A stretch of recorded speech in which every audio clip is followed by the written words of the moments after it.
Hey guys, so in this video I just kind of wanted to go over what I've done to my truck and how it's been for the last 4.5 years and 100,000 kilometers. For the most part it's been okay, but there's been a couple major things that I thought I'd let you guys know about in case you were thinking about buying a Ram 1500.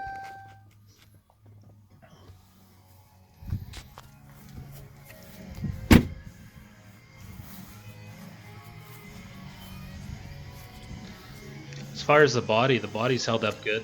I'm in Canada and we get pretty cold winters, so there's a lot of salt and sand on the road all winter long. I probably washed it once a month with the underbody spray, and aside from a few rock chips, it's been fine.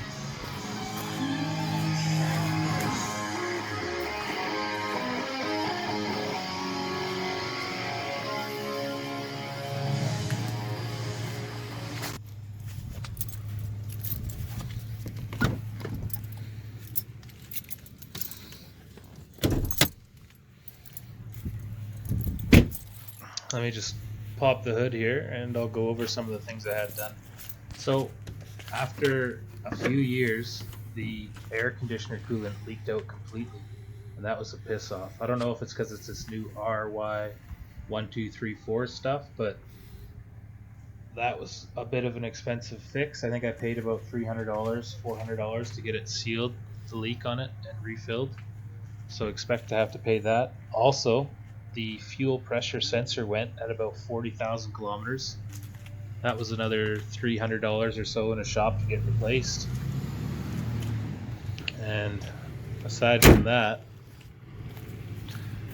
I had a. Let me just show you the kilometers here.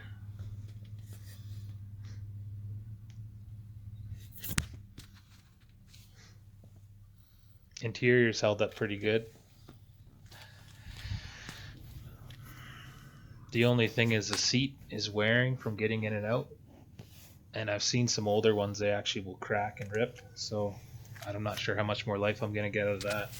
I had a 2006 Ram and it got horrible rust in the doors from water building up underneath this rubber.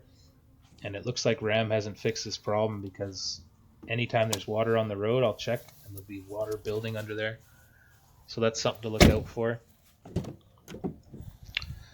All the folding seats and compartments still work fine. I use it pretty hard for work, so it's held up good.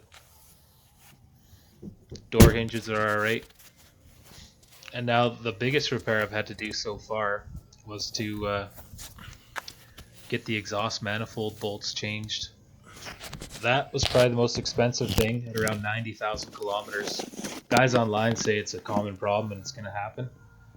But I tried to do it myself, but the bolts were snapped off inside the block, so I had to take it to a shop. And Canadian, that was about $1,000 with parts. So expect that if it hasn't been done and you're buying a second-hand one.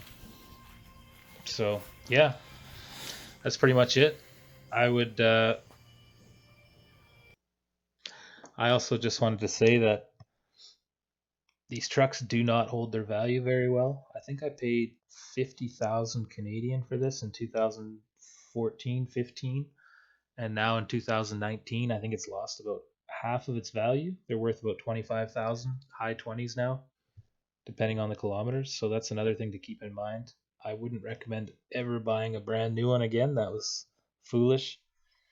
But some people just want to have that brand new car that no one's been in. So yeah, it's held up pretty good. And in conclusion, I would say it's been all right. I haven't had any engine transmission problems, but I have been doing regular oil changes with full fit synthetic oil from the factory. So we'll see how that holds up. And I did upgrade the headlights, and I think I only had to change my wiper blades one time at about 90,000 kilometers. So the factory ones they give you are pretty good.